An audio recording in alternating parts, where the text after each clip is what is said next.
नमस्कार। आज हम जिस विषय को पढ़ने जा रहे हैं वह है सामाजिक प्रतिमान।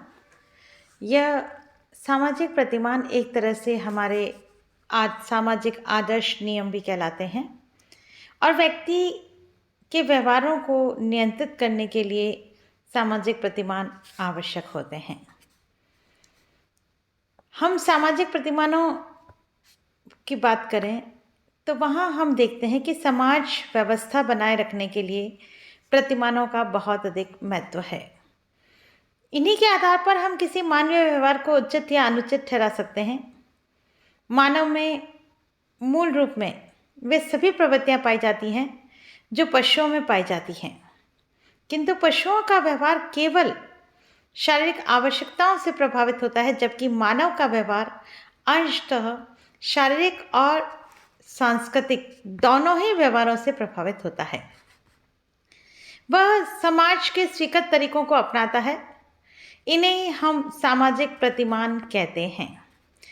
सामाजिक जीवन को व्यवस्थित बनाए रखने के लिए ही मानव अनेक प्रथाओं, रीति रिवाजों, परिपाटियों, रूढ़ियों एवं कानूनों आदि की रचना करता है, जिन्हें हम सामाजिक प्रतिमान कहते हैं।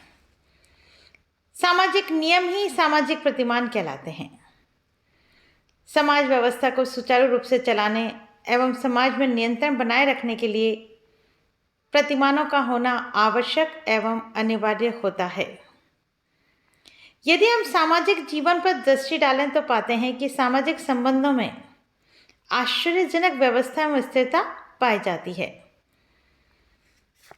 हम सामाजिक प्रतिमान के अर्थ को समझेंगे और इसकी परिभाषाओं को देखेंगे। सामाजिक प्रतिमान समाज के वे नियम हैं जो समाज द्वारा स्वीकृत होते हैं, जिनका पालन समाज के अधिकांश व्यक्ति करते हैं, जो हमारे व्यवहारों पर नियंत्रण रखते हैं और जो हमें उचित अनुचित का भेद बताते हैं, जिनका पालन करने पर समाज अच्छे के लिए पुरस्कार और गलत व्यवहार के लिए दंड की व्यवस्था करता है।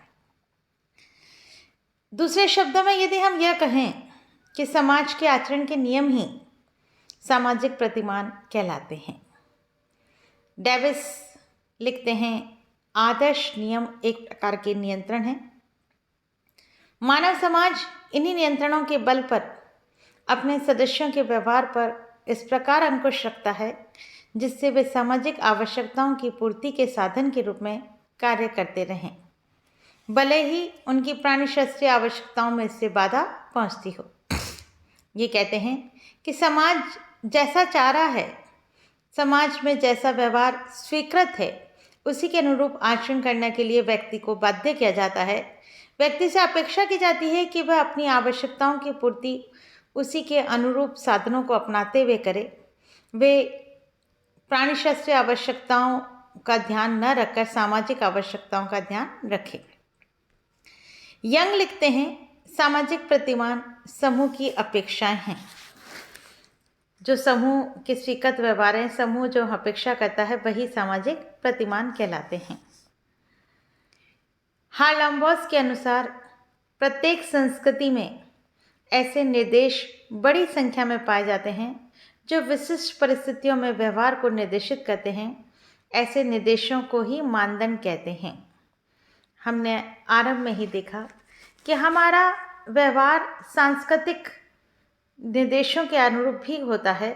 संस्कृति भी हमें व्यवहार के लिए प्रेरित करती है या हमें व्यवहार करने के तरीके बताती हैं, जैसे जनरीतियाँ, प्रथाएं। तो उस आधार पर व्यक्ति अपने व्यवहारों को निर्देशित करते हैं। उन्हीं को हम सामाजिक प्रतिमान या मानदंड भी कहते हैं।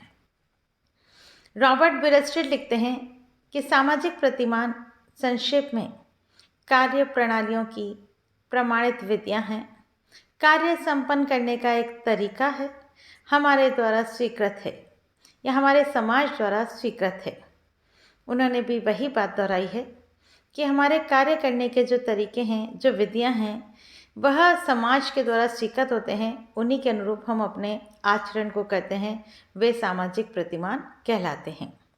सभी परिभाषाओं से हमें स्पष्ट हो रहा है कि सामाजिक प्रतिमान समाज में व्यवहार करने के एवं निश्चित व प्रमापित तरीके हैं जो समाज द्वारा स्वीकृत और साथ ही जो हमारे जीवन के हर क्षेत्र में विद्यमान हैं। उदाहरण के लिए पत्र लिखने का एक तरीका है कि हम सर्वप्रथम अपना नाम, स्थान व दिनांक आदि लिखते हैं। उसके बाद अभिवादन के लिए डियर सर या जो भी संबोधन है वह हम संबोधन करते हैं और अंत में हस्ताक्षर करते हैं। यदि हम पत्र लिखने के इन नियमों का पालन न करें तो असुविधा होगी। भाषा को बोलने और लिखने का भी एक नियम है। इसी तरह से लेखन के भी नियम हैं कि विराम, पूर्ण विराम का प्रयोग कहाँ और कैसे होगा। खाने पीने, उठने बैठने, नृत्य करने, वस्त्र पहनने, हंसने, रोने, सोने, लिखने, गाने, बोलने, स्वागत करने, सत्कार करने, विदा करने आदि सभी से संबंधित सामाजिक प्रतिमान पाए जाते हैं। ये हमारे व्यवहार के पथ प्रदर्शक हैं। इनके अभाव में मानव जीवन अव्यवस्थित हो जाएगा। इसके पालन से हम परिष्कृत होते हैं। इनका पालन करने पर समाज प्रशंसा करता है और विपरीत आचरण करने पर निंदा की जाती है।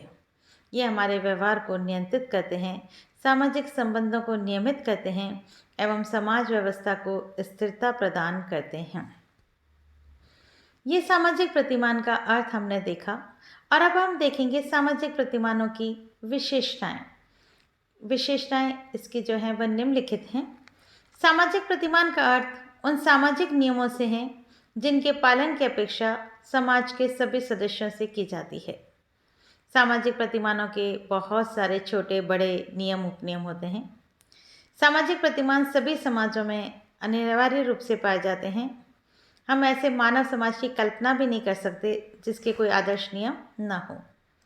मानव समाज की आदर्श व्यवस्था लाखों वर्ष पुरानी है। इनका विकास मानव समाज के एक अंग के रूप में हुआ है क्योंकि यह हमारी मौलिक सामाजिक आवश्यकताओं की पूर्ति में सहायक होते हैं। सामाजिक प्रतिमान भिन्न भिन्न मानव समूहों के बीच उत्पन्न होने वाले संघर्षों में सामाजिक अस्तित्व की रक्षा करते हैं। सामाजिक प्रतिमानों का पालन बाह्य दबाव के कारण नहीं किया जाता, वरन इसलिए किया जाता है कि लंबे समय से उनका पालन करते आ रहे हैं। वे हमारे व्यवहार के अभिन्न अंग बन चुके होते हैं, इसलिए स्वतः ही इनका पालन किया जाता है। सामाजिक प्रतिमान मानव का पथ प्रदर्शन करते हैं, उसके अपने व अन्य व्यक्तियों के बारे में निर्णयों को निर्धारित करते हैं। सामाजिक प्रतिमानों के पालन तथा उल्लंघन से ही व्यक्तित्व तथा समाज की बहुत सी समस्याएं उत्पन्न होती हैं। ये सापेक्ष होते हैं, अर्थात सभी व्यक्तियों पर सभी परिस्थितियों में समान रूप से लागू होते हैं। जो भी प्रतिमान स्त्रियों के लिए उचित है वह सदैव पुरुषों के लिए भी उचित हो यह आवश्यक नहीं होता। जो सैनिक से संबंधित प्रतिमान है वह डॉक्टर के प्रतिमान से भिन्न हो सकते हैं। इसी प्रकार से विवाह के प्रतिमान जन्मोत्सव के प्रतिमान से भिन्न होते हैं।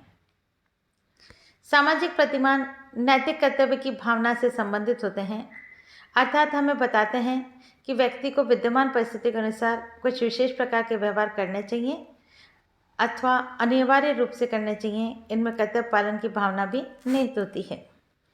इनके कई विकल्प होते हैं और ये संकेत करते हैं किसी एक प्रतिमान की तुलना में दूसरा कौन सा प्रतिमान चुनना चाहिए, लेकिन पूर्णतः किसी एक प्रतिमान को चुनने के लिए व्यक्ति को बाध्य नहीं किया जाता। उदाहरण के लिए सभ्य समाज में यह अपेक्षा की जाती है व्यक्ति अपनी दाढ़ी बनाए, किंतु ये व्यक्ति की इच्छा पर भी निर्भर है कि वह उस किस प्रकार से या किस साधन का प्रयोग करते हुए दाढ़ी को बनाता है। सामाजिक प्रतिमान व्यक्ति को प्रभावित करते हैं, साथ ही उससे प्रभावित भी होते रहते हैं। ये लिखित और अलिखित दोनों प्रकार के होते हैं।